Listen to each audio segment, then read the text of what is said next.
International Program Center. And so Dana and I interviewed her together, and both of us were really impressed with her and looking forward to her taking care of the town's finances. And then Eric is no stranger to the community. He's coming from the UNCG Police Department, and he's coming to be our new Parks and Rec Director. And all of these folks have been in touch with me since I've done their offers to them and are excited to get started. So one more position to fill the and so I just want to welcome everybody, and we're looking forward to pulling together and doing great things for the town. Thank you, Mr. Mayor. Thank you, Mr. Rollins.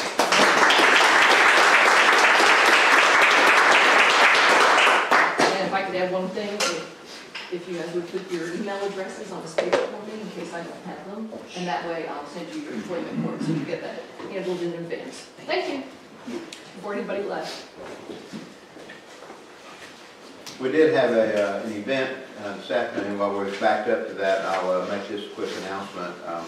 Where we had plaque from the Historical Committee presented this afternoon to the Martin House, the Gordon Hardware property, and also for Britain, our town hall, by Mayor Mark Brown and by Mr. Peterson. It was really nice, and got the opportunity to take a tour through the Martin House and all the stuff that's been done in there. And I don't think they have a time frame for their grand opening, but it will be coming up sometime in late November. And I would encourage everyone to take the opportunity to go over there.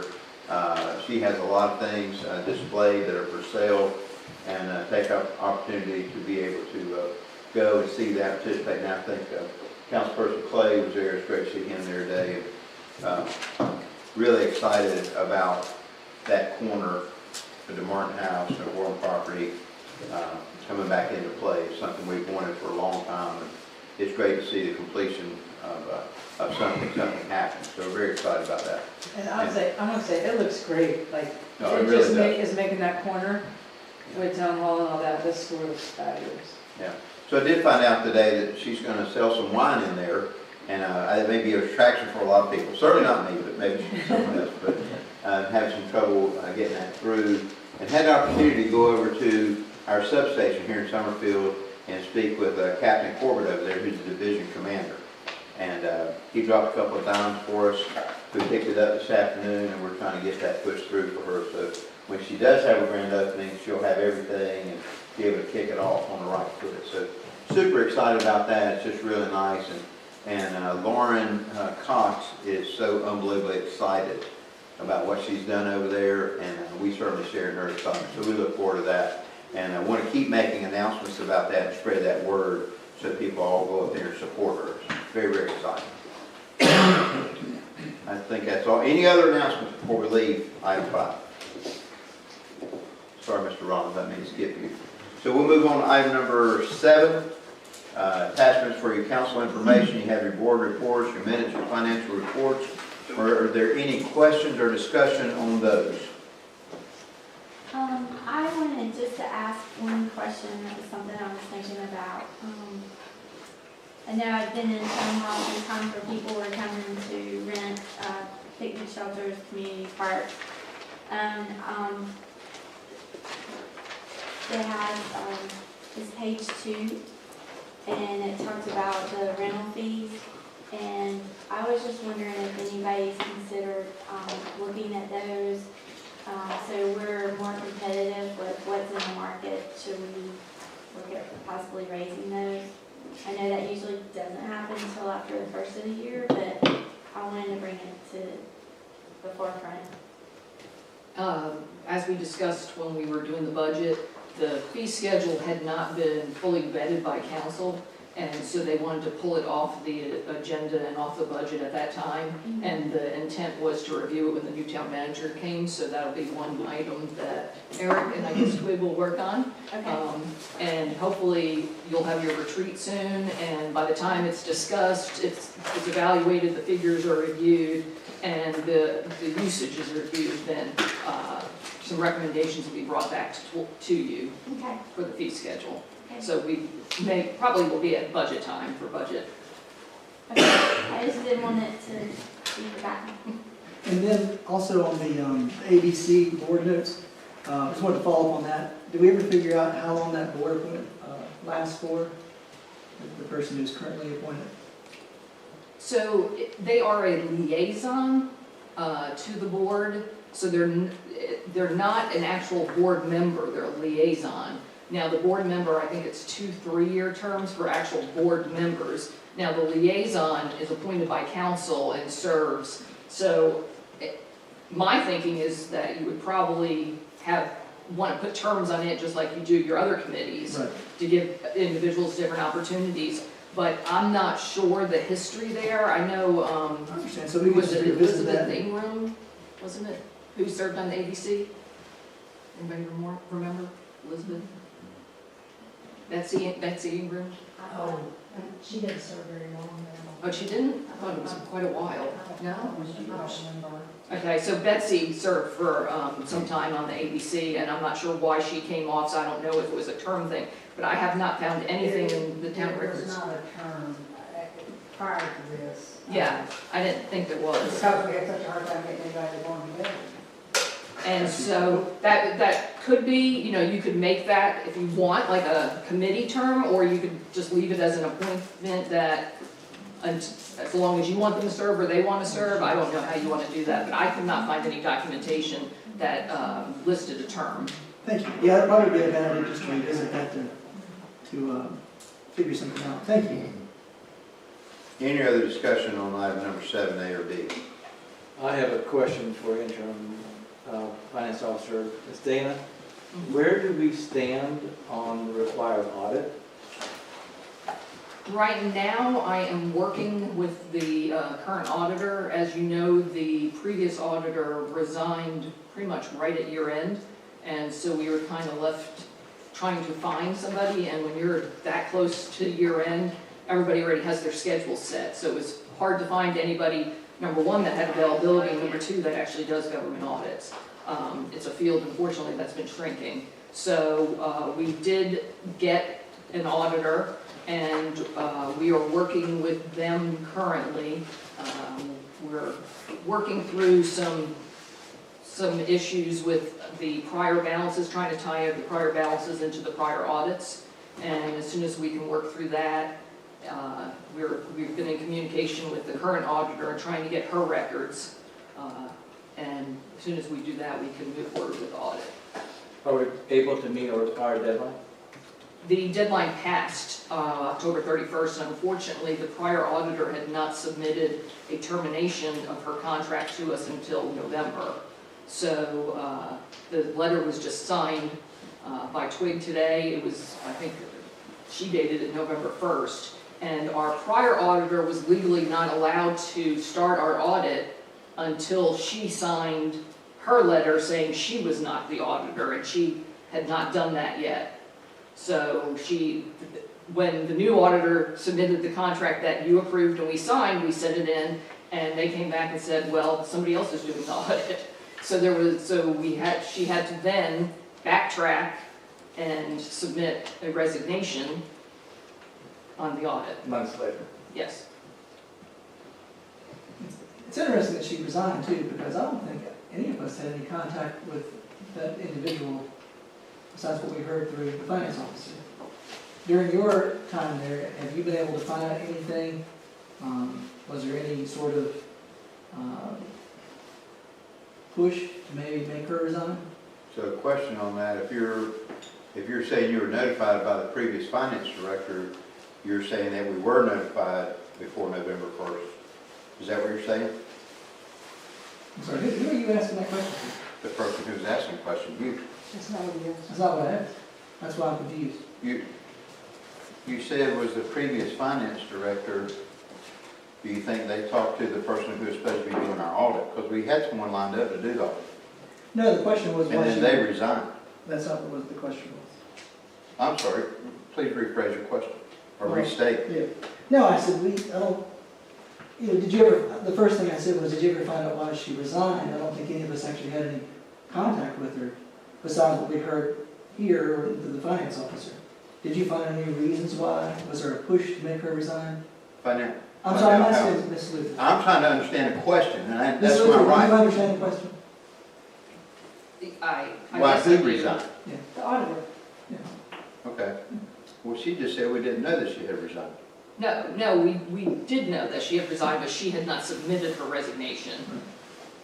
That was the key. So we were informed. She had sent she had sent an email in saying she resigned, but she had not officially resigned. Her contract, it was supposed to be something signed by the two parties.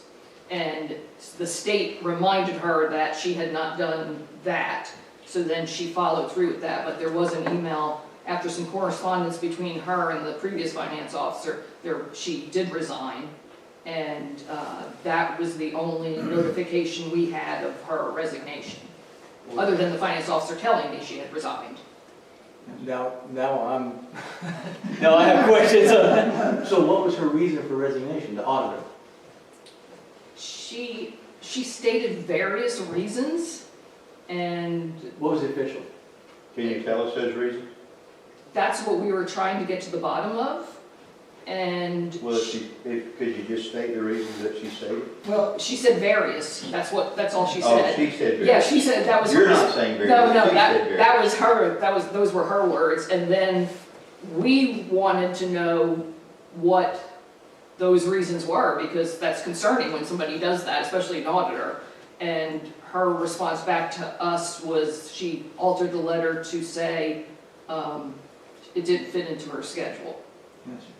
So that, because that, we would want to know, and the local government commission who approves our audit, they would definitely want to know. And so that's why the various reason explanation was not sufficient for our purposes.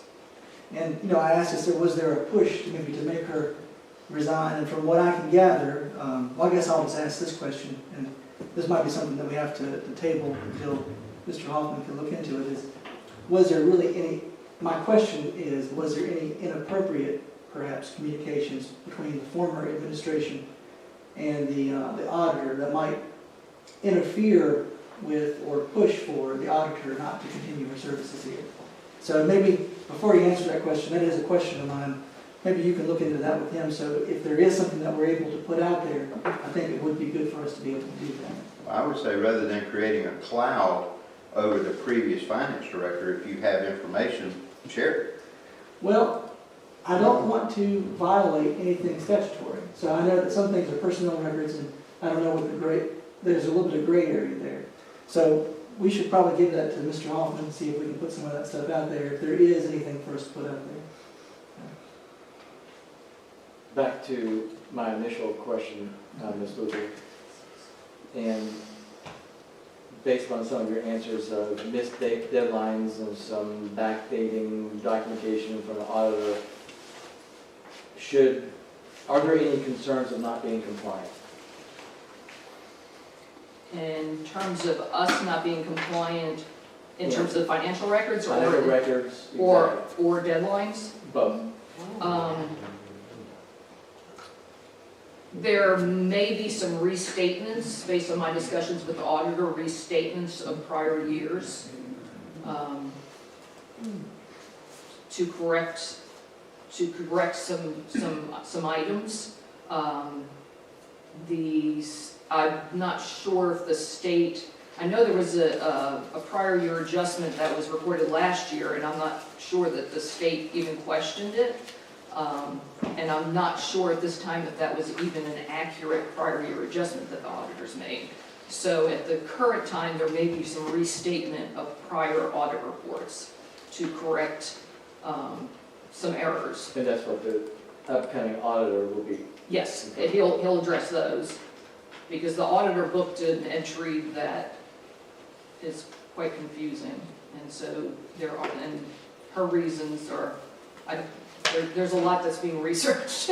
So the auditor, he's looking into a lot of different things, and I am too, and so he'll be able to present a comprehensive report to you. And the second part of that, the deadline, is there a There's like an stopgap deadline that we have to hit? December 1 is usually like the unspoken grace period.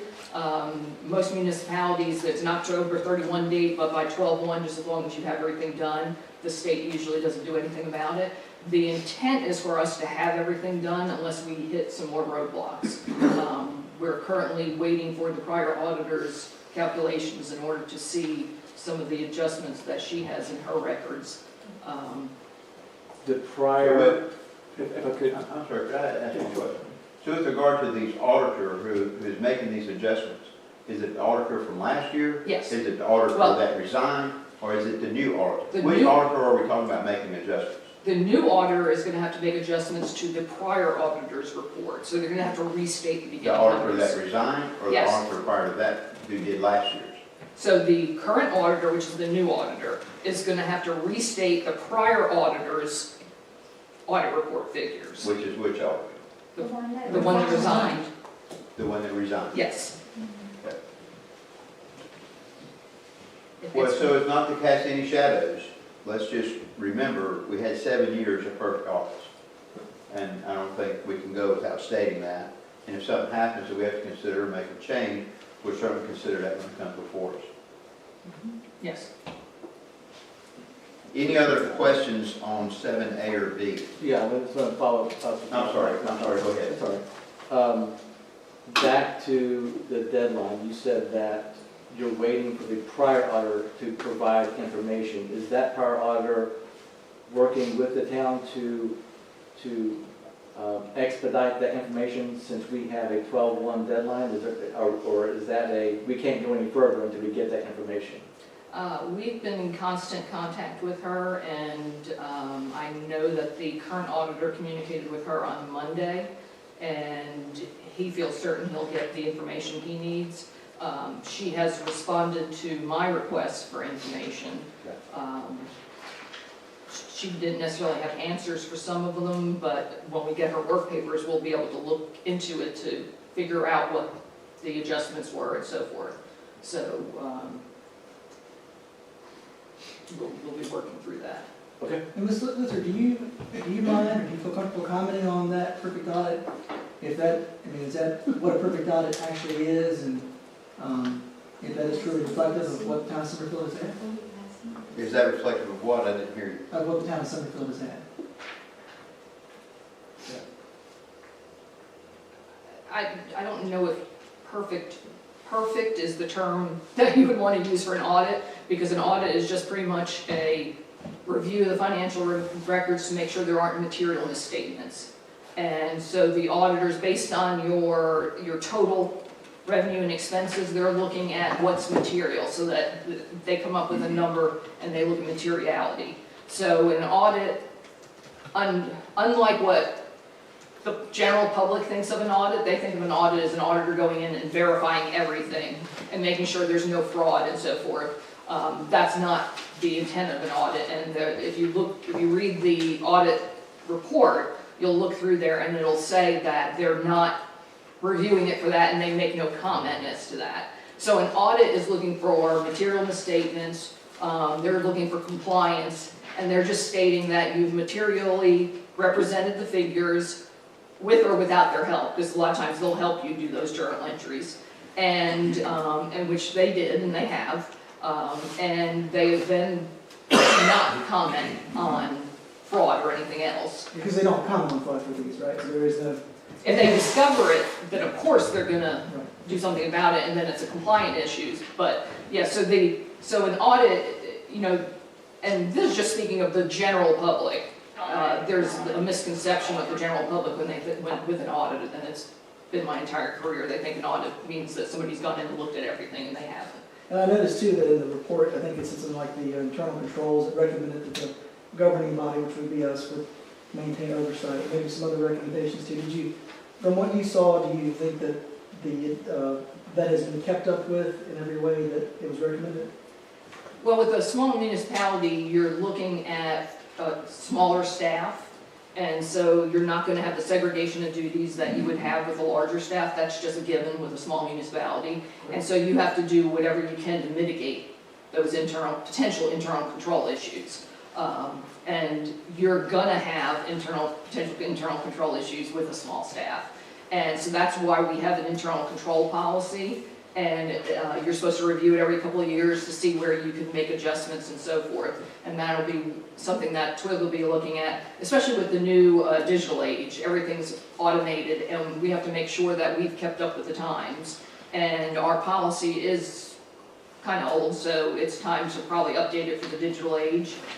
So those are some of the things, and we need to get into the 21st century with our processes as well as our policies. And did you find that our staff picked up with those policies? So there are policies that we have that may not have been, say, followed, but I've seen communications that said, no, we're no longer using that. So Difficult to, what I'm thinking is that it just needs a general review, and Twig and I have spoken about that, general review of policies, looking at what ones do we want, what ones do we not want. Do we want to alter them? They're kind of old now, you know, some of them were when we were new as a town, you live and you learn. So especially with the fee schedules and the way we rent facilities. So those are things that we want to look at. Can we do this better? Can we mitigate those internal controls? And that's one of the things I've said for many years, either follow your policy or get rid of it or alter it. Don't have a policy in place that you're not following, and so that's what we need to look at. Are we following those, and if we're not, then either get rid of them or alter them. Mr. Hampton, just reminded me, you had asked something a few months ago about a recommendation, I think, that the auditor had. and that's what we were talking about a little bit as far as just to maintain continuing governing board oversight. And so that's the thing that, you know, Ms. Luther and Twig can work on, just to make sure that we have our policies up to date and can have that Okay. governing oversight. So that's entirely. And just to give you one idea of one way we mitigate it, just as an example, I do not sign checks because I have too much control over the finances. So if I were to sign checks, that's giving me way too much opportunity to potentially commit fraud. So that's why you mitigate that risk of potential fraud by not allowing the finance officer to sign checks. So those are some of the things that we're talking about when we talk about mitigating risk and internal controls and segregation of duties. Is that something you started lately? No, that's We were already doing that? when I started here the first time, I made sure of that, because I knew that So did being a that former, finance, did D Hall sign checks? no.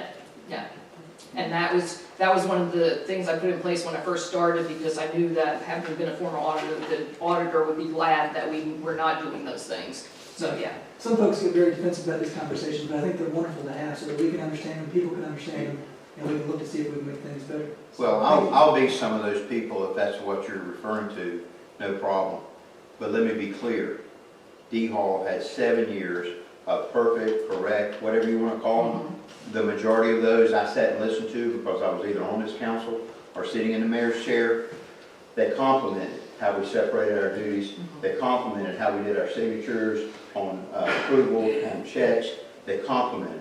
They never reported anything remotely to do with the word fraud, never. Oh, no, I'm not suggesting that And you can anything. call it perfect or you can call it correct. I sat here for every one of those. I listened to the person who came and did the presentation, and that's what I heard every time. I'm not suggesting fraud, I'm just answering a question. Well, Don't get me wrong.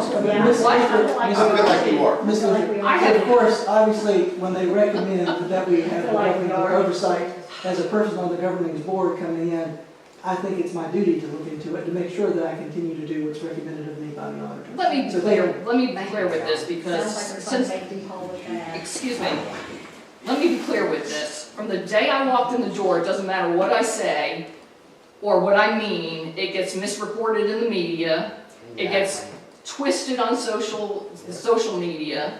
So I'm answering a question about mitigation of risk and internal controls. I am not suggesting that somebody is committing fraud.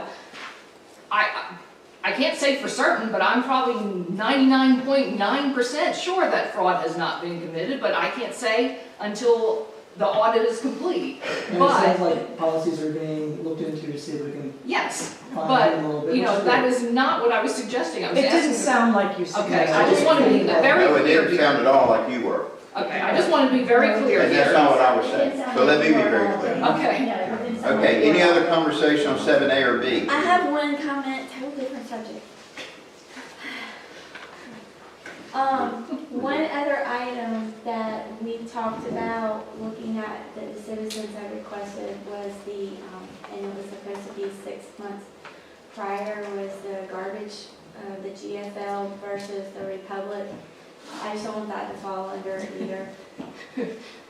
As Twig will tell you, I gave him a to-do list and of pending items, and yes, that's on the to-do list, as well as the date that needs to be reviewed. So yeah, that I handed over a 4-page list to him that, he's probably cursing me for. So anything that you brought to my attention, or anything that I noticed as I was going through things, any policies that I thought needed to be updated or reviewed, I made a list for him, and he does have all that information, so that is on the list, definitely. Okay, all right. Anything else on item 7A or B? We'll move on then to item number 8, public comments. Ask everyone if you would, please come up and give us your name and your address. Your 3 minutes will start, and you can speak to us on any subject that you would like. First off, we'll call on Kyle Stalls. Kyle Stalls, 7823 Wilson Farm Road in Summerfield. Sorry, my leg is asleep. I think it was back in September. I came in here, I floated an idea for leadership, and I volunteered to help with it myself. Going to some of the towns who presented resolutions to us on our behalf through the annexation process that we went through this year. And with Lynn's help, we've been going down the list, visiting council meetings, different towns. I believe she's been to Oak Ridge and Weddington, and I've made a trip to Stokesdale and Louisville. They've gone really well. Obviously, Oak Ridge and Stokesdale, you'd expect to be very familiar with what we went through. But Louisville, very surprisingly, their town council meetings are about like ours. Kind of the same everywhere. There's all kinds of things getting discussed, but even just regular folks in attendance very familiar with the issue of what we went through. A couple of handshakes afterwards. People want to talk about it, and their mayor definitely very interested in hearing more. So I would just encourage everybody in leadership and citizens as well. If you know people involved in local government in other towns, be sure to, especially if they supported us, be sure to thank them and try to continue a conversation with them, because other towns are facing very similar things, and it could look very different in different places. But if local autonomy is going to be preserved in this state, if local government is going to continue to matter, it's going to have to take some level of solidarity among the towns in the state. Because based on what I encountered in Raleigh, and I said this to Louisville, local government is a hurdle to be jumped over for a number of our state level representatives. So, got a minute to spare, but that's all I really had. I think there's a few more towns on the list. I'll be trying to make it to speak to them, but it's time consuming. All the council meetings tend to be clustered at the beginning of the month, so they overlap quite a bit, but hopefully by January, February, we can get them all knocked out. So I appreciate everybody's support in that, and hope it continues to go well. Thank y'all. Thank you, Mr. Dawes. Teresa Perryman. Teresa Perry, 7401 Greenlawn Drive. I got a couple of things. Yay for getting us live, I hope, on YouTube. And if that's going to be the case, where it's going to be on YouTube versus the Facebook page, I've been suggesting for years a social media policy. Never been made. It needs to be one. And I would like to see on there where you can make no comments at all. Because to me, too much negativity doesn't show light on this town. And I would like for it all to be positive. So if we could create a social media policy that has no comments from the citizens, would be great. I noticed since I was gone last month, y'all are bringing up the community center. I was on the council when we paid for this community center. They come to us first to buy this, and it was a great opportunity. Of course, the Grange and the VFW wanted to stay involved in it, and that, I'm understanding that's what it's going to be. But this is built for the community. This is not built for a government building. People still rent it out. People love picnic shelters. They love this building in here, especially since it's been upgraded. So I think it should stay for the community and not a government building. For years, yeah, I took down them chairs when they were folded. I took down the tables, I took down the mics for years. There's always volunteers to do that. Now we get on to the water. The water, again, I can't say enough, the water and the trail money needs to go to Bandera. The water, every one of us that live in Summerfield pays tax to the Summerfield Fire District. We have a contract with them to protect us from fire. Why are you going to use my tax money again to protect me for fire? Doesn't make sense. There's too much for the maintenance. Who's going to flush the lines? I don't know if y'all knew, and I know I'm cutting short. Stokesdale refused to pay for the water they had used coming out of their tanks. So now Stokesdale Fire Department don't even use the fire hydrants anymore. So yeah, let's waste some more money. The trail, nobody wants it down Summerfield Road.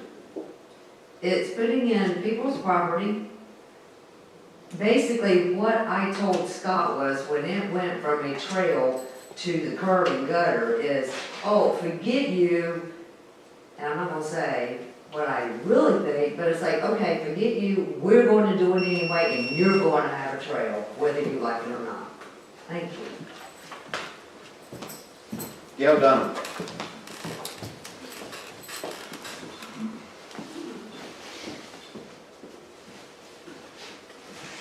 Gail Dunham, 5805 Snowfield Drive. Thank you, Teresa, I agree with you. Bandera should be number one. And I'm sorry about the water tower, you should put it up for a referendum. I gave each of you a blank sheet of paper. I understand that in the budget, you plan to hire somebody for $90,000, $100,000 to destroy the comprehensive master plan. The comprehensive master plan is the only town document that had true citizen participation. And I'm sorry that none of you were there, maybe 100, 130 people. It truly had citizen participation. It was a wonderful event. And the fact that you've decided legally you gotta trash it, I'm totally opposed. On the sheet of paper, if you're gonna spend $100,000 of town money, I'd like each of you, take the sheet of paper home, maybe read the comp plan. Tell me 5 things that you think are obsolete, and 5 things that you think are probably important. I think it's a wonderful document. Don't say that you've got to redo it. The UDO wasn't legally done. There was no public hearing for the UDO. How many other things? The land use plan, $65,000 a lane. I think you still have the maps. I mean, there was no citizen participation. So we haven't had citizen participation, and we only got 3 minutes. There was a competition for the town sign. And the citizens were told that we could vote for the town sign, but we never got to vote. So Lynn, I think that's that might be what, $80,000? I don't know. You had done a long time ago, you did a tree and a memorial for, or to honor Diane Laughlin. And the tree died, and it wasn't an appropriate thing to do. We're planning some $10,000 memorial for Trudy Whitaker. I love Trudy, she was wonderful, but this was a town volunteer. I mean, you're talking about the bench and the trees and the memorial. I don't think that's what she would have had in mind either. So I'm concerned about all the ways you're spending money and all the costs on these things. I welcome the new employees, and I've been happy to talk with them anytime. Don't think that I'm trying to be negative to them. The water project, you have decided with no citizen participation that you're going to build a commercial water tower. It's a $2 million piece of property. Why would you just take the $2 million piece of property and put a water tower on it? And you said, well, you're only going to spend the $6.6 million and stop. The contract that you signed said you will continue to spend to finish the project. You need to look at the contract, which was withheld from me for a long time. I had to get it from a third-party source because no one would release it with public record information. But you're not complying with that $6 million property. I have a whole lot more, but public participation is the last thing you'll have. James Brady.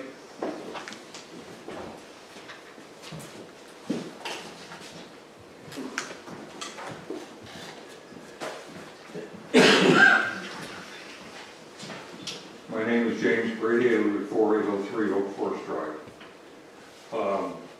I have been serving as the chair of Board of Adjustment for a number of years.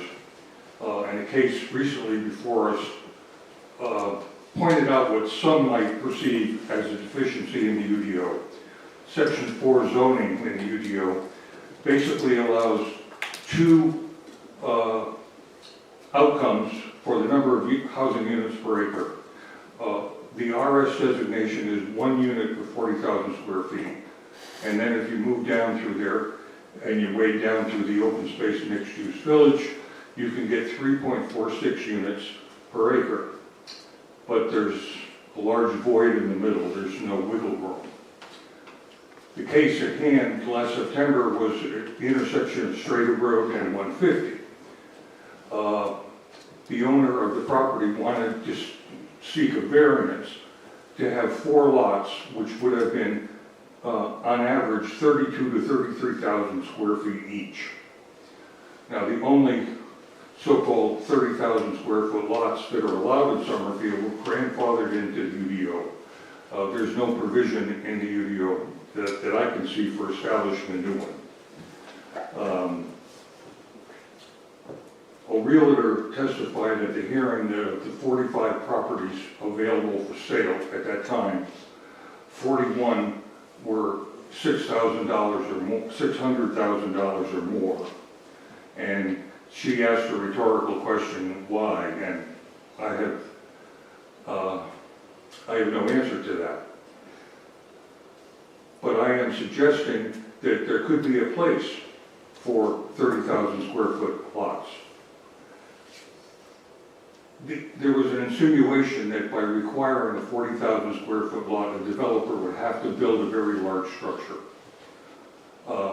And because he couldn't make a profit by building a smaller structure on that size land.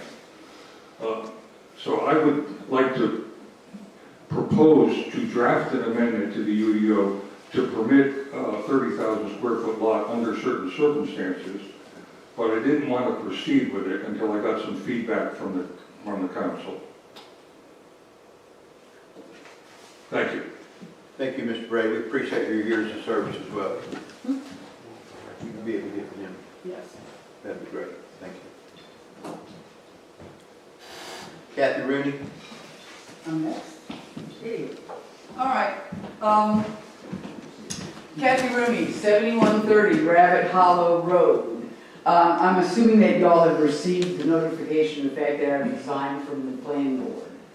And I have very few things to say about that. I would like to thank the town of Summerfield for the opportunity for the volunteer work that I have done for this town since its inception, when they first started it.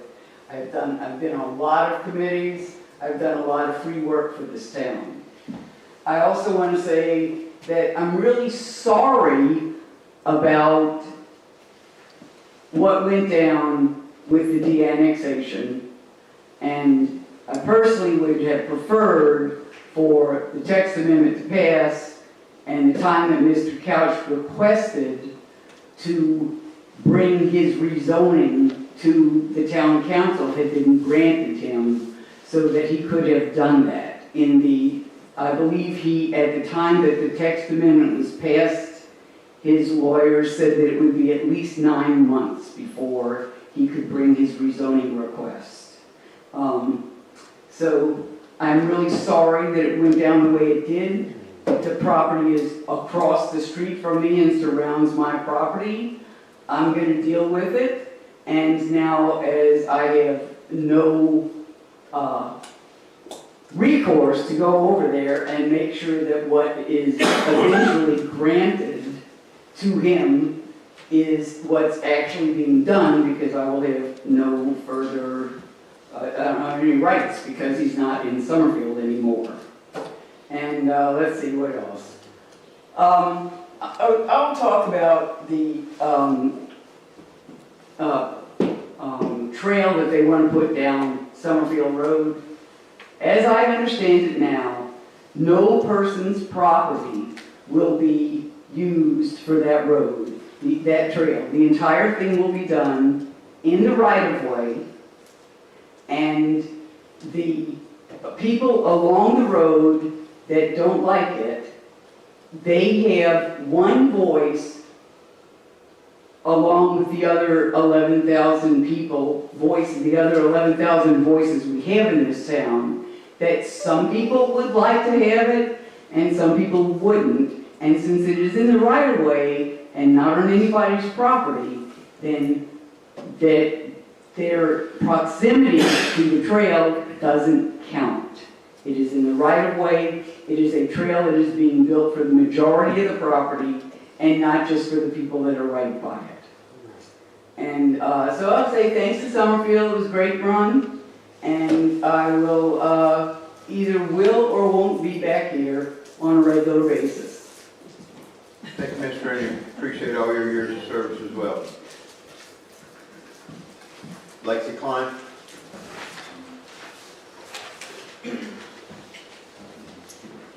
Lexi Klein, 7966 Highfield Road.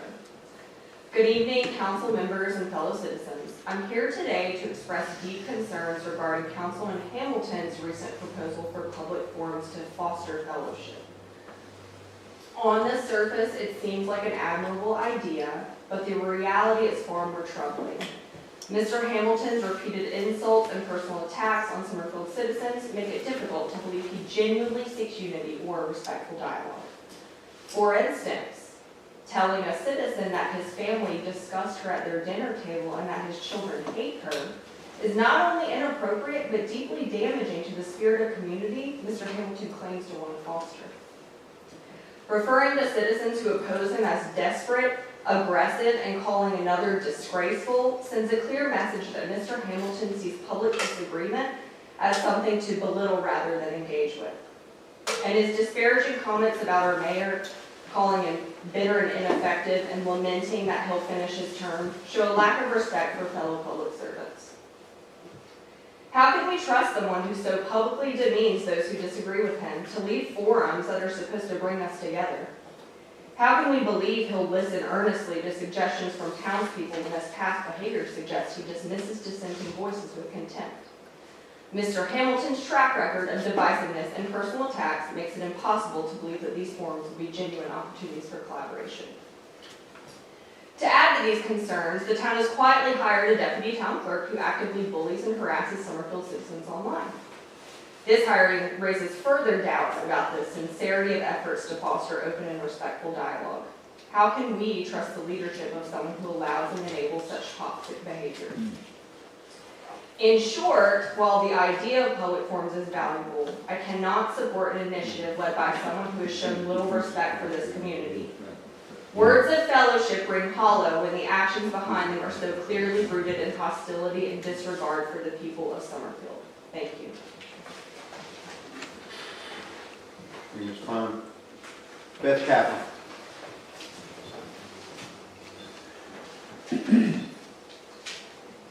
Dana, I thought you've done a great job, so I just wanted to know. Thank you. Beth Kaplan, 7979 Highfield Road. Councilman Janelle Robinson has said, if you have a problem with transparency, why don't you just ask? So I'm asking. What is the status of the Teresa Perriman lawsuit against the town of Summerfield? How much have the taxpayers spent on lawyer fees defending the town against Ms. Perryman? Is the town planning on recouping any of the taxpayers' money from Ms. Perryman? What is the status of the potential lawsuit involving the town suing the state over the de-annexation bill? How much have the taxpayers spent in lawyer fees in this matter? What is the status of the potential lawsuit with the NAACP? How much have the taxpayers spent in lawyer fees in this matter? Are you, council members Clay, Devaney, Hamilton, and Robinson, planning to or have filed a complaint with the ICMA, International City Council Management Association, against Scott Whitaker? If so, how much staff time has been spent on this endeavor and how much in lawyer fees? And are you, council members Clay, Devaney, Hamilton, and Robinson, planning to sue Scott Whitaker and or any of our former staff members? And if so, how much have the taxpayers spent on lawyer fees to date? In the name of transparency, I anxiously await your answers. Thank you.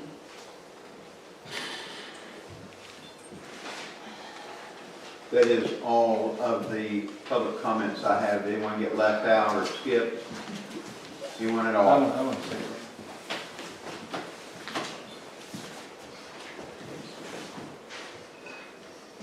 Donald Delkin, 3406 Windswept Drive. I wasn't going to come up here and talk, but the elections have consequences. The election is over. People ask questions, and that's great. You know, it's just, at what point as a town do we try to take a couple steps forward and stop taking 5 steps back? It just makes me wonder. I know there's true feelings about personnel from previous administration. I get it. I do understand that. However, I know the citizens have a right to explain and come up and ask all the questions. But when it comes to council members and the mayor, anybody sitting up there, the defensiveness really shows a lot.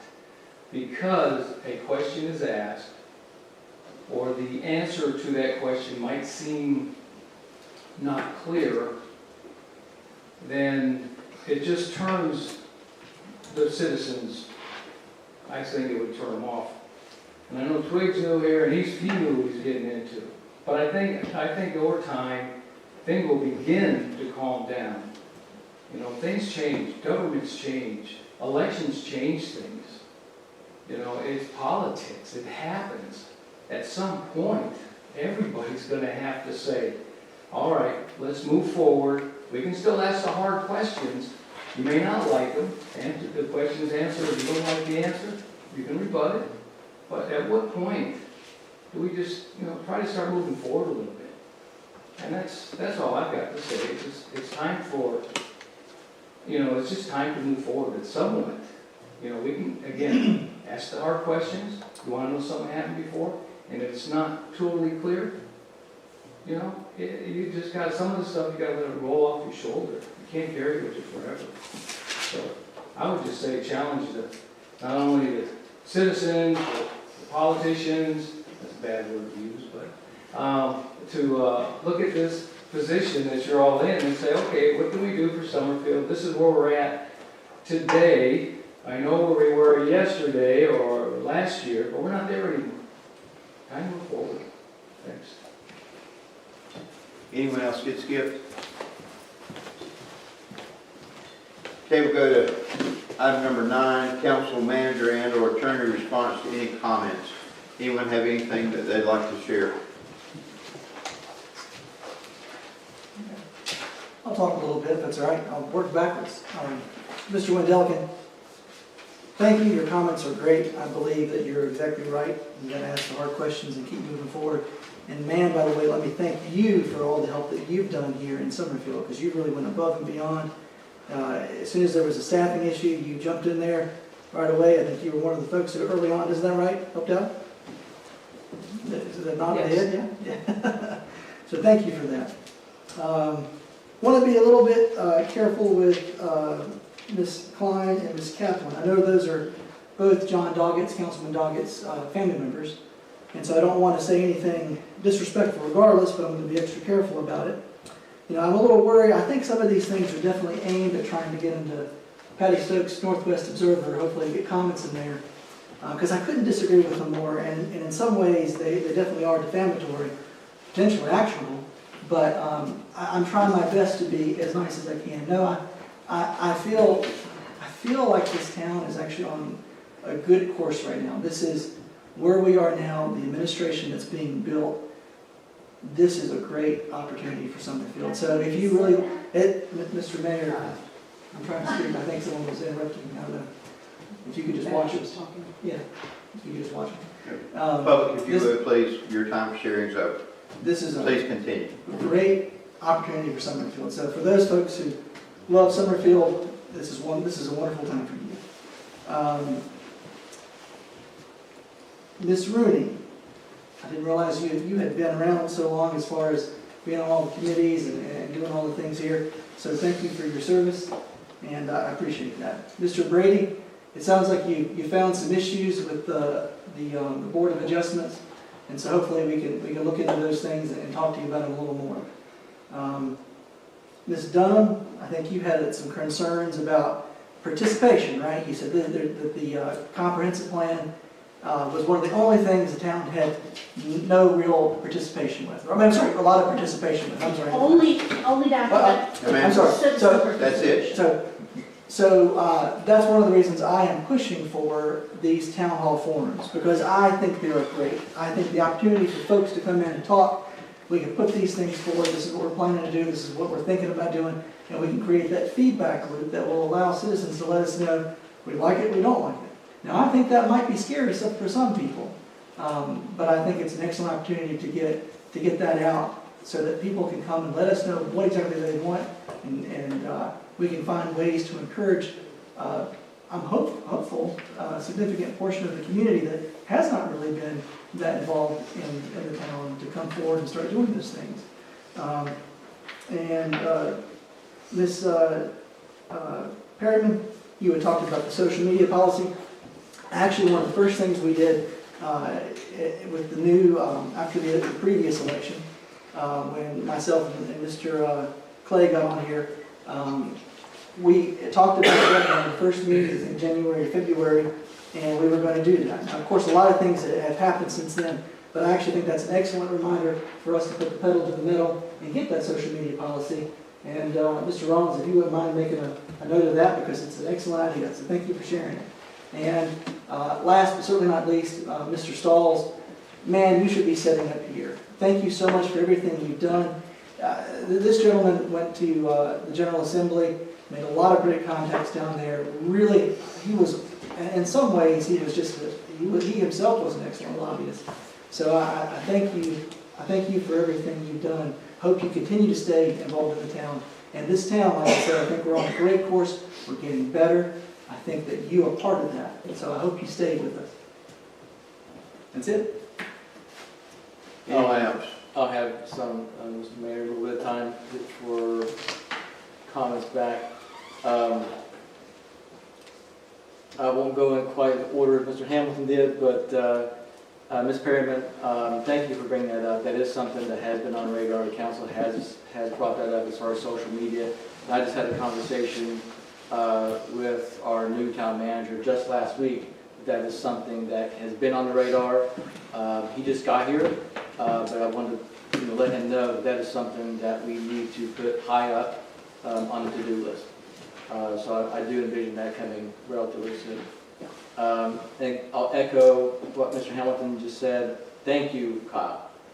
You have done above and beyond. We have wonderful volunteers, great citizens, and you echo that definition of going to other towns, to General Assembly, being a voice for our town. So thank you so much. Mr. Gray, I appreciate you coming out and mentioning the 30,000 square foot lot idea that you have, and I think I saw our mayor kind of give a nod to our new town managers. Hey, we need to look into that. So that would be great if we could. And Ms. Rooney, thank you for the history lesson. I didn't know about the 9-month rezoning way after the TA. So I would love the opportunity at some point to really kind of give us like a history lesson from. You were there No, I just got here. at the text amendment thing, you were there. You wasn't. No.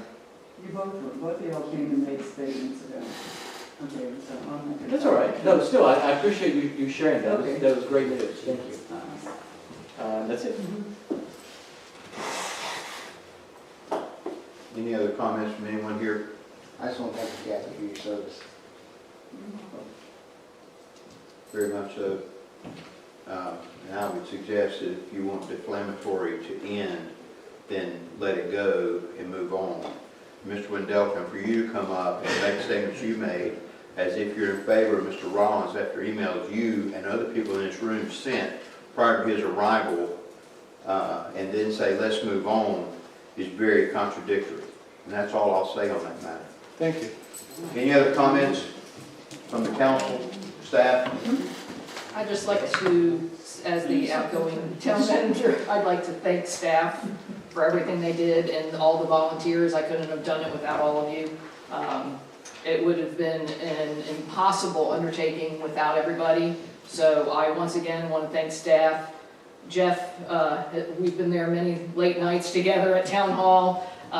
Rich, Scott, Brett, everybody has been so helpful. All the volunteers, we have several in this room. Thank you to everybody, all the years of service, Kathy, I know that you put in. I just want to thank everybody because this was a difficult undertaking, but with your help, we got through it, and I think we did a pretty good job considering, considering everybody walked out at once. So thank you once again. Thank you, Dan.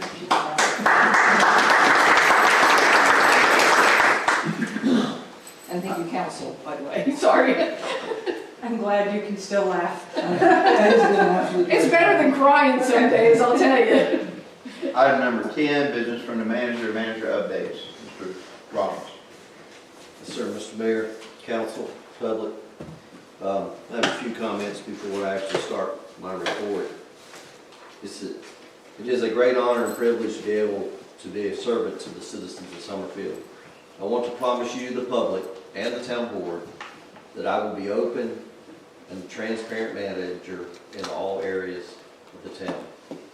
I will be here to listen and seek understanding of all voices.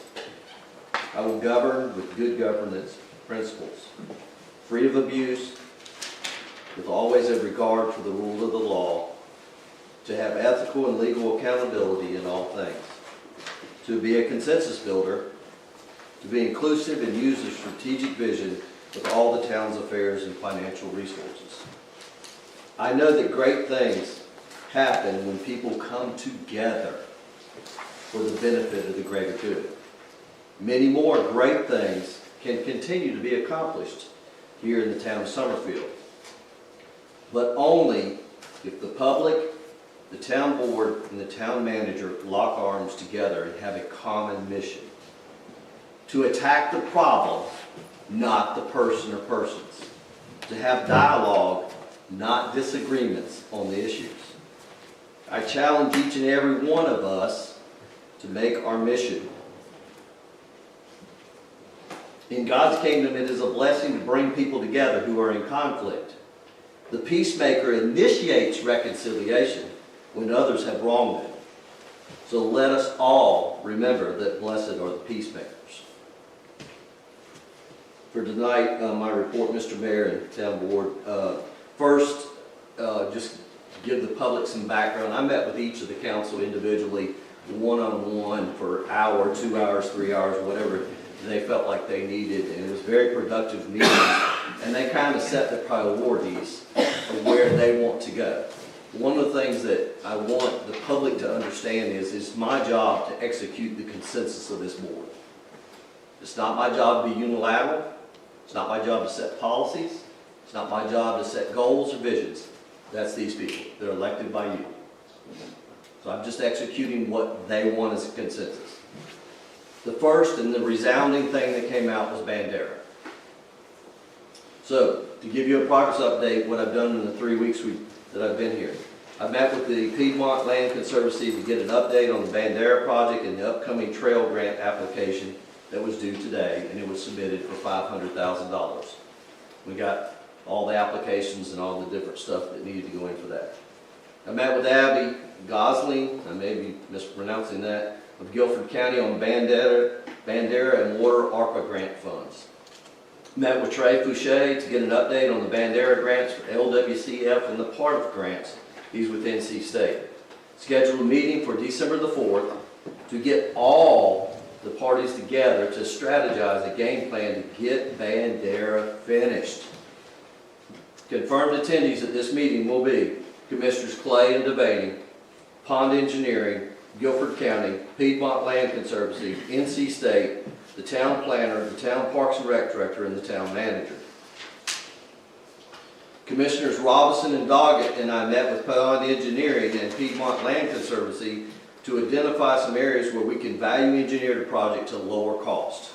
And that was successful. We don't have an exact number, but we did make some progress with that. A&Y Trail.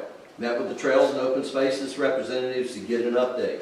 Commissioners Clay and Doggett and I will be meeting with Kimley and Horn tomorrow to get a progress update on the A&Y Trail. Water project. Commissioners Hamilton and Clay and I will be meeting tomorrow with Freese and Nichols on the water project for an update. Town entrance signs. Met with Commissioner Devaney and citizen Priscilla Olnick concerning town signs. We are gathering costs to present to the board at your December meeting. It is the goal of the three of us that met to do 4 town signs, all for under $75,000, not 1, but 4. I've also met with citizen Jen Flanagan concerning the donation of property for a town sign on 220 South.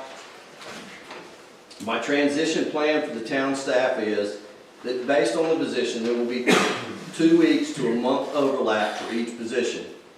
The town finance officer will have a month with our new town finance officer, and she's going to be a consultant for the town as needed. And the same for me. She's been doing a great job of that. She's basically pushed me out of the nest though. Other updates, I've toured and inspected all the town's buildings. I have found a lot of deferred maintenance and will need attention over the next several months. Council, I'll be coming for funds. I've gained access to the Gordon House and I'm gathering information to make a recommendation to you all as to its best use. I've attended an energy credit presentation at the Piedmont Triad Regional Council of Governments. I had lunch with the county manager and we exchanged numbers.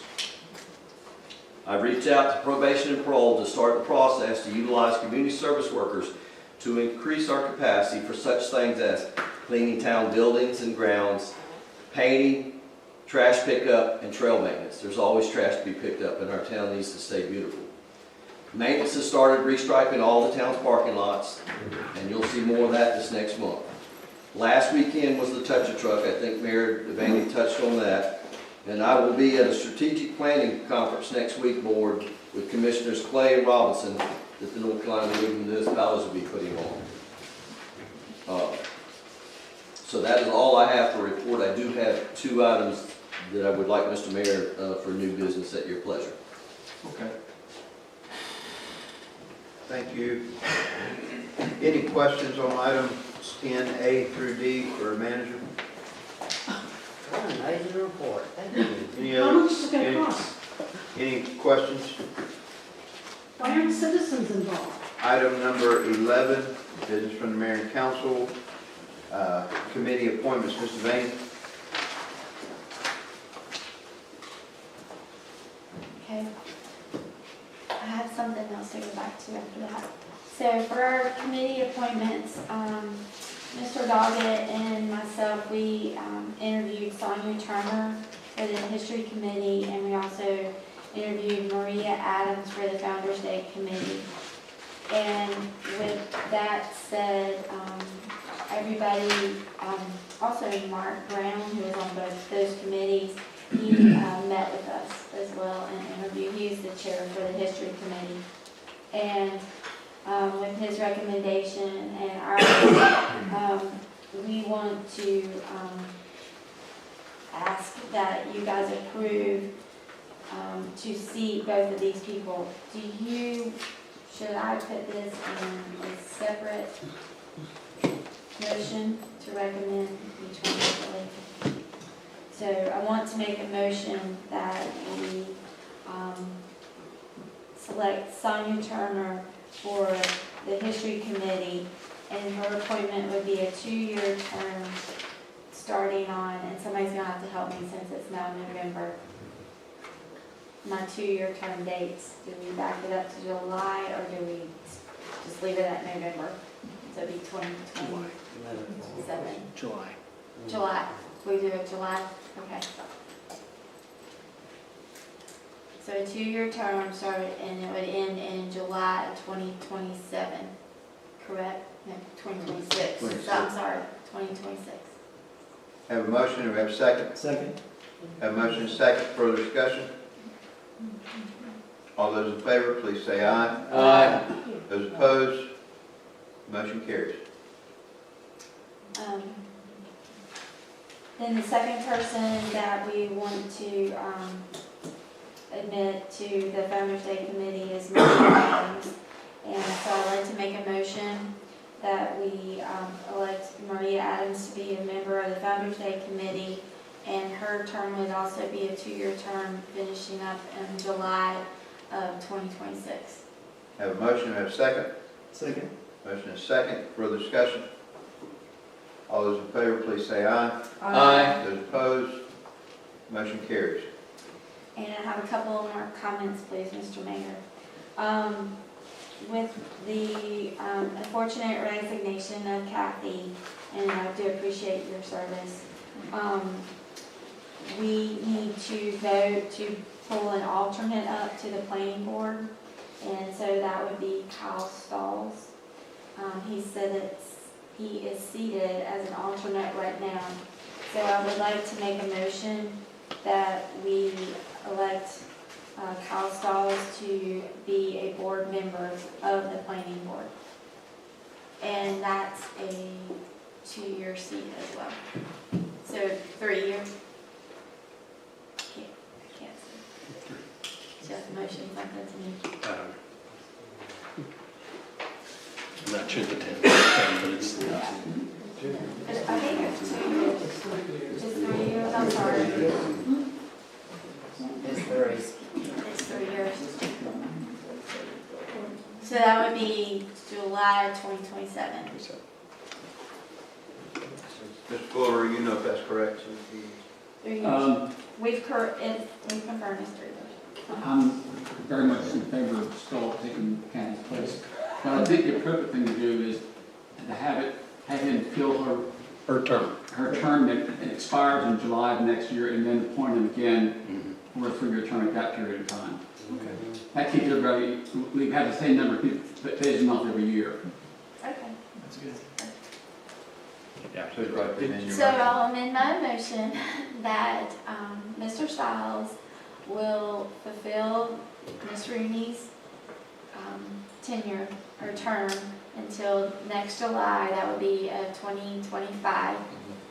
And then we will bring Mr. Stiles back to the election table at that time. Have a motion, we have a second. Second. Have a motion and a second, further discussion? All those in favor, please say aye. Aye. Those opposed, and the motion carries. Now, with all that said, we are looking and have open positions for alternates on the Board of Adjustments and also on the Planning Board. We usually try to keep, or in the past, we kept 2 to 3 on the Planning Board, and the Board of Adjustments, that really varies. There's not a lot of turnover there. But I encourage citizens to step up. It's a new time. Bring your talents to the table and share with us. So I think that's it. Mr. Doggett, do you have anything to add?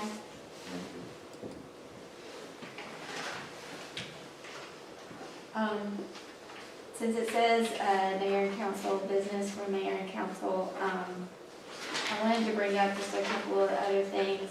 thank you for talking about the town sign, Mr. Twig. Sorry. I'm Mr. Rollins. You can't give me a I think you just nickname. earned your new nickname. It's official. And she said you guys earlier, so I'm rubbing off on her. Yeah. Also, and this was Mr. Rollins, or Mr. Manager's idea was to get decals on all the town vehicles that makes them look official and that type of thing. But I believe you said that we had to decide if we would want the seal or the script wording.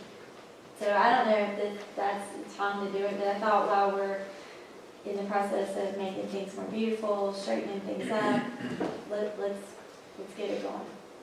Yes, ma'am.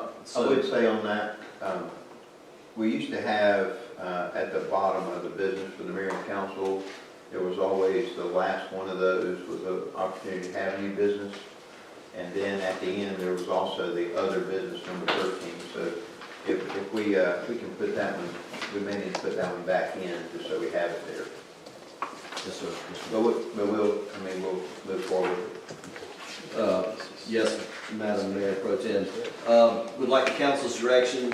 We have the obvious town seal that looks like this, but a lot of our town things that I've observed has the bugle boy and just says the town of Summerfield. And so before I went off to spend any money, I wanted to get the council's consensus and pleasure, which one you prefer to be on town property.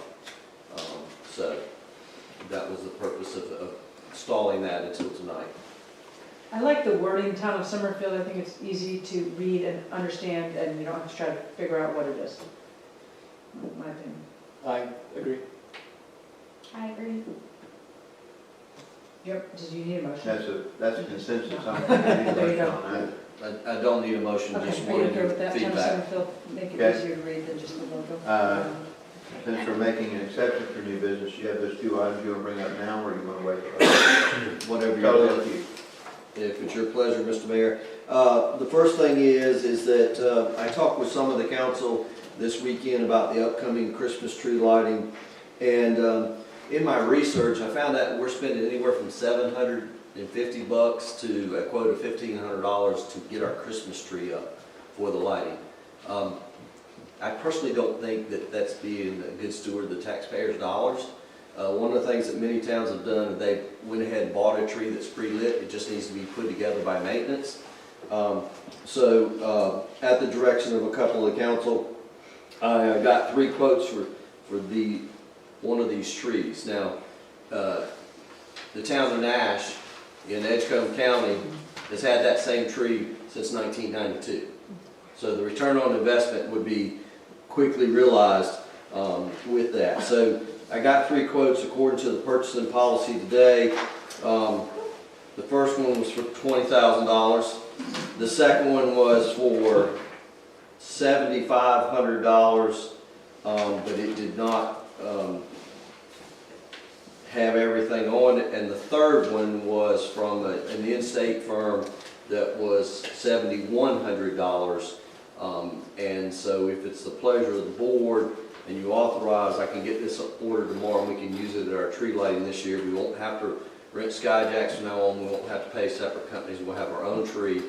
It has LED lighting, it has a star on top of it, and it's 14 foot tall, and we will have it forever. The current tree out there is kind of looking Charlie Brownish at the park. So that would be the first order of business, Mr. Mayor, I'd like to bring before the board. And I apologize for late, but this talk just came up. This issue just came up this last weekend at Touch a Truck as I talked to the individual council members. I did not talk to them as a group, to clarify. I am very well with open meetings laws. So that would be what I would present first. That's fine, thank you. Further discussion on that? Do you have a preference for which one? I think it would be out of those 3. The lowest responsible bidder is the legislative term. The lowest responsible bidder is the lowest bidder. I've worked with this company. Actually, my last town bought a tree from this company. They come with very good references. They are North Carolina based, the other two are not. The $20,000 one, believe it or not, was Walmart. Unbelievable, but, and the other one was an out-of-state firm, but, But these are not your typical artificial trees at $7,000. Are they gold, metal? they're built out of metal rings. They have a 10-foot base. They're 14 foot tall, and they would have a star on top of them. So the purpose of having a tree light and having a illuminated tree on 220, it would more than accomplish that. But currently, we're spending $750 a year at a minimum just to put up Christmas tree lights to take them back down. Do we have a good storage location? Yes, sir. Okay. And we have staff that can Yes, install sir. it every year? In fact, they would come on site and help train the staff to put it up before the Christmas tree lighting. They confirm that. Train the staff to be able to take it down. And if I missed it, forgive me, did you say the life of these, how long are they good for? At least 20 years. There are towns in North Carolina that's had them since the early 90s. So it'd be a good investment, especially for the long haul. They're LED lighting, multicolored. Is there a warranty related to these? Yes, sir. Any other discussion? Someone like to make a motion? Make a motion, we authorize them to buy the tree. I'll second. At 7,100? Yes. 7,100. Yes. Have a motion and a second. Further discussion? All those in favor, please say aye. Aye. Those opposed, the motion carries. Do you have two? Yes, sir. I actually had a third one. The second one has to do with the Christmas tree lighting and again being good stewards of our taxpayers' dollars.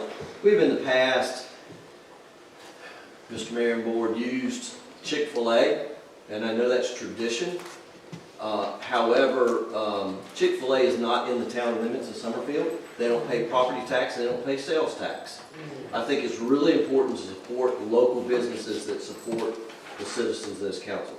So I would propose that we change the menu, and I really just need a consensus on this from y'all, to pizza, and we would still use the Jumpin' Bean for hot chocolate, but we can feed pizza, we can support a local business, and we're going to save about $400 to $500 a year by buying pizza, which is a whole lot easier for kids too. So that is my proposal, and I would just like a general consensus from the board that they're okay with that. As I'm new here, and I don't want to break your traditions. Change sounds great. And this would be Domino's? Yes, ma'am. Any other discussion? Sounds good to me. Sounds good. The last item, Mr. Mayor, Heard from two, is there a third? Like all three of Okay, us. four, okay, good. Mr. Mayor, if you'll indulge me, the last thing is you did mention that we have a new business with a plaque today. That was a really nice event at the Martin House. And I'm really a proponent for supporting local business where we can. We can't always do that, but I envision there's going to be a parking challenge with that business and with the new hardware store. And I would propose, if it's okay to the board, that you allow me to sign a memorandum of understanding that forgive me the name of the old hardware store and the Martin House be able to utilize the town guest parking lot, which we just restriped for patrons as overflow. Certainly if we have town business, they understood that, you know, we'd have to let them know that it wouldn't be available. But so my proposal is for the board to authorize me to sign a memorandum of understanding with them to allow them to use that parking lot. May I ask a question? Yes, ma'am. Madam Clerk. Is there a way, I'm just thinking about safety, is there a way to get DOT to strike something, or can we do that? Does it have to be at DOT, just so drivers, because they try to get through there pretty quick, and there's big trucks coming through, I just don't want an accident to happen. That is an awesome question. It was a discussion earlier today. Because we have all state maintained roads, we have to get permission from DOT, but we need crosswalks on all four corners. There's some other concerns with DOT stuff. I would love for the public, if you have some, to please call me at town hall, meet with me so I can take a list. I'm planning on a meeting with the district engineer. Somebody mentioned down on Strawberry Road near 220 today, I think Councilman Hamilton mentioned that to me. So we have some area concerns, and I'd like to take a package to them and address them so we have a safer town. It sounds like a very nice idea, but should we put that in the agenda so that if there is a concern from the public or anything, that there's time to voice that? I don't know if that's, I mean, is there any pressing need to do it at this meeting, or could we put it on the agenda for next time? No, sir, whatever your pleasure is. If you'd like to get public input, Like have Just to public make sure, comment? and maybe just to run a few legal questions by, because I didn't even think, I'm a lawyer, I didn't even think about what Lynn said, so, you know, that poses a couple of questions too, just to make sure that we've crossed our Ts and dotted our Is. I don't think it's a bad idea. I you know, definitely want to support local business, especially the one across the street. But I think you bring up a good point. Is there some risk or some things, you know, legality we want to work through on safety and, yeah. We had talked about with the Gordon Hardware Building, and if there was gonna be some type of pub at one time, the concern of people drinking and crossing that road. And so if the Mercantile is gonna have wine, I don't know if that's just selling closed bottles of wine, or if people are actually gonna be consuming on site, but I would have concerns with them crossing those roads if Yeah, there's we alcohol. turned that concern. project down because of that. Yeah. We didn't want to be liable because it happens in our parking lot. That's all I know. Still a good idea, I think. It's a good idea, for but I think discussion. we need to look into it. whatever your pleasure is. One more thing, when you meet with the DOT people, we want to have a half a sign, one of our 4 signs down at the, on 150, close to, there's a memorial there, there's a Boy Scout, you know what I'm talking about, almost to Oak Ridge. The Bugle Boy, okay. So if you can add that in there and talk to him. And forgive me if I misunderstood you, I thought Councilman Hamilton was saying twofold. Can we table the issue about the memorandum of understanding on the parking lot? But not only that, advertise for comments from the public for other DOT concerns in the entire town. Yeah, That'd be great. but we need the sign thing before December. Okay.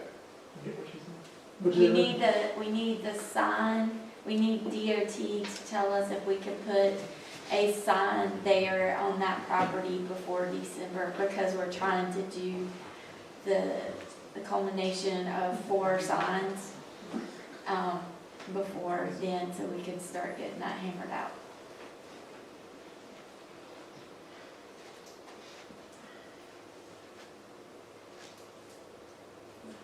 Mayor, I had some questions, but it doesn't have to be at 11. It can wait until 13 other business if you want.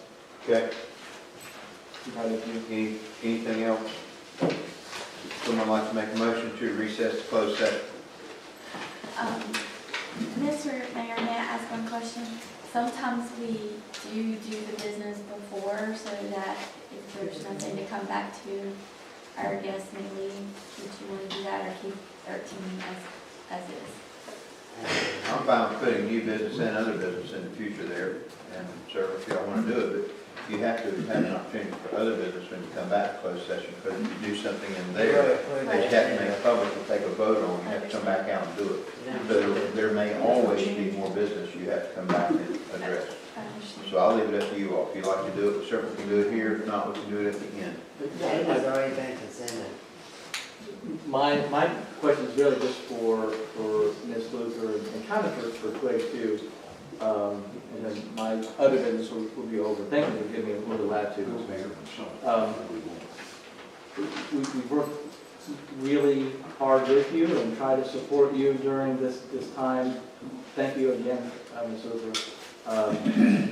And I know that you said you gave a long list of to-dos to our new incoming manager. I'm just kind of curious, sort of if you could entertain me just a little state of the union, or maybe some lessons learned, or what, as new council, new coming in, were there things that we could have benefited or learned from? And so my first question, and you can be brief, and this is public, so careful what you might say. But what was your biggest challenge within the first few weeks as you moved in as town manager, or interim town manager? I would say the biggest challenge was probably getting access to certain things.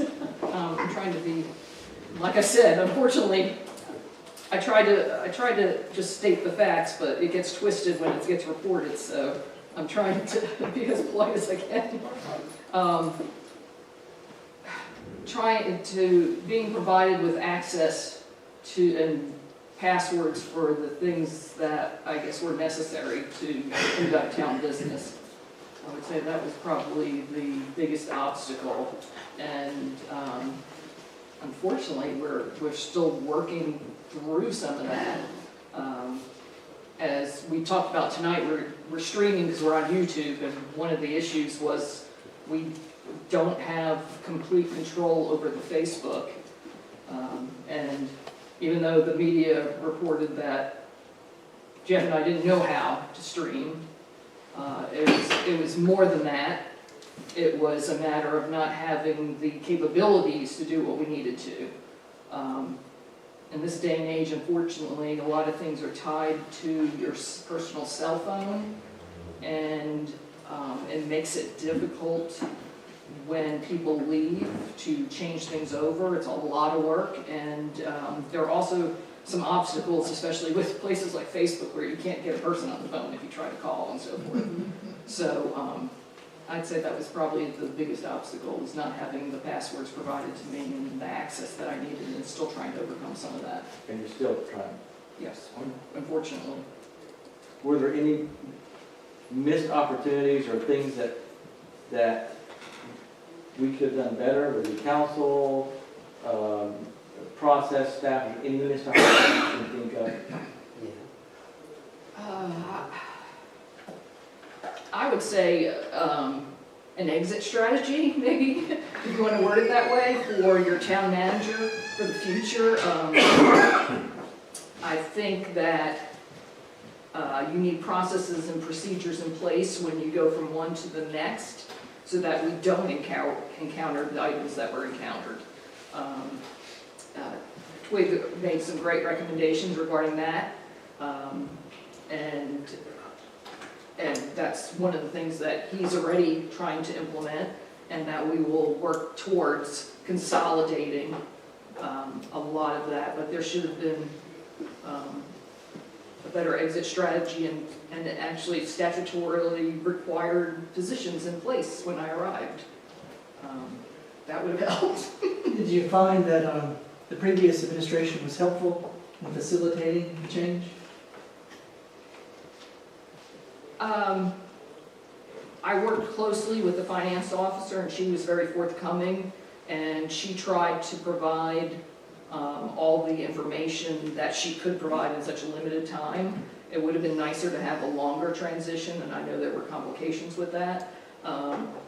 She tried to give me as much information as she could in a little time, but there was also a lot that, for lack of information, that we did not have, and it's not something where you're gonna constantly call the ex-employees with a question nonstop all day. That's not something you'll do. So unfortunately, things got misrepresented online and on social media and the press, that we were slamming former staff when it was a matter of we didn't have information, so there was no way for us to know certain things. Is it appropriate to say fake news? Well, you know, just to tell you, years ago, I almost came to a meeting with one of those buttons on, just to tell you, so yes. And just to clarify on that as well, there's not enough hours in the day to fight that. There are a lot of things that have been said and put on social media and written, and it's false, and I would have liked to have fought back against it, but there aren't enough hours in the day. My main priority was getting the stuff done for the town, and I had to let that go. You know, as anybody who is in town government, you know you're going to get attacked, whether it's true or not, and you just have to thick skin. Yes, it bothers you, of course it bothers you, but you have to just move on. You did a great job. Not one of my usual questions I was going to ask, but I'll piggyback off of what Mr. Hamilton just said. You only mentioned the prior finance officer. Did you have the opportunity, did you coordinate with prior town manager to get all the things that you needed? Somewhat. The first day I met with him shortly, but then he was coordinating with the IT people, so I didn't have a whole lot of interaction with him. Were you allowed to be in that coordination with IT folks, or were you separated? That was done independent of me. I was left with the finance officer for the transition, who was trying to provide me with as much as she could about everything. Gotcha. And, you know, I had pages and pages and pages of notes, but Do we still not have access to the hard drive, his hard drive? we finally got access to everything, and it's only been a little over a month, Jeff, where we got access to the final stuff that was locked to us, correct? Yes. So we finally have access to everything now. Now, in terms of like usability, for instance, Facebook, they have controls in place that are hard to overcome, and without knowing the original person who set it up, it's hard to get access to everything that we need. So that's been a little bit of a dilemma. You mentioned the sort of the access, the passwords, some challenges already. Well, maybe this is more so for Twig to understand, and maybe you two have already had this conversation, but what was the biggest challenge that you had to overcome, and what did you do to overcome it? Was it still the access, or was it something more? I think a lot of it was access, but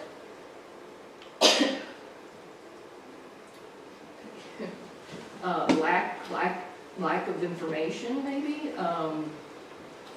Luckily, I had the historical knowledge that helped me get where I needed to go, or helped fill in the gaps for staff when they had a question. So I knew how things happened before, and so we were able to work through some issues, but Sounds like you were a perfect choice there for a while. I don't know about that, but it helped. The historical knowledge did help. Guys, Last question I have, this, Mr. Mayor. this is neither new business or other business or on the agenda. So, I mean. Am I allowed to ask one last question? Sure. Thank you, sir. Was there any advice that you give the council or to the town manager as you exit from finance officer and from interim town manager? I've given him a lot of advice already, but You probably can't say that. I think the main advice was, well, pretty much to do what's best for the town and don't get into the politics. I'm not a political person. I hate politics. I just, you know, as town manager, I had to separate my citizen hat from my town manager hat. And I had to make decisions based on what the council wanted, what the council needed, and what the town needed. And that is what the town manager needs to do, is make decisions what's best for the town and stay out of the politics of it, and look at what's best for the town. Appreciate it, man. Anyone like to make a motion to recess to closed session? I move that we go into closed session to consult with an attorney employed or retained by the public body in order to preserve the attorney-client privilege as provided under North Carolina General Statute 143-318, 11A3, to address the amount of compensation and other material terms of an employment contract, to instruct staff and negotiating agents concerning the price and other material terms concerning real property as provided under NCGS 143-318, 11A5, and consider the qualifications, competence, performance, character, fitness, conditions of appointment, or conditions of initial employment of an individual public officer or employee or prospective public officer or employee, or to hear, investigate a complaint, charge, or grievance by or against an individual public officer or employee under NCGS 143-318, 11A6. Motion, we have a second? Second. Have motion is second, further discussion? We stand adjourned for the moment. All those of you who will not be here will come back out. Thank you for being here tonight. Thanks very much. Did you decide to adjourn, or are you going to come back from closed session?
motion, we have a second. Second. Any further discussion? All in favor, please say aye. Aye. Those opposed, motion carries. Any other business? Yes, Mr. Mayor. I would like to make a motion to change the leave of absence Article 9 of the personnel policy to reduce the 2 days off on New Year's to 1 day off, and moving that day off to Christmas, totaling 3 days at the Christmas holiday, which would better align with the state holiday schedule. Have a motion, do we have a second? I'll second. Further discussion? And add for the holidays approved by council. And I'd like to make an amendment to that, to what? For all holidays approved by council. For all holidays to be State approved schedule. by council regarding the North Carolina State schedule. Okay. Someone, We have another second. I'll second. Motion is second, further discussion? I would like to say this is not the only thing we talked about the whole time we were back there. Hearing no other discussion, we'll call a question. All those in favor, please say aye. Aye. Those opposed, motion carries. Any other motions? I'd like to make a motion that we adjourn. Second, we stand adjourned. Thank you all for your patience tonight. it's going to happen to be nothing. I gave y'all a week.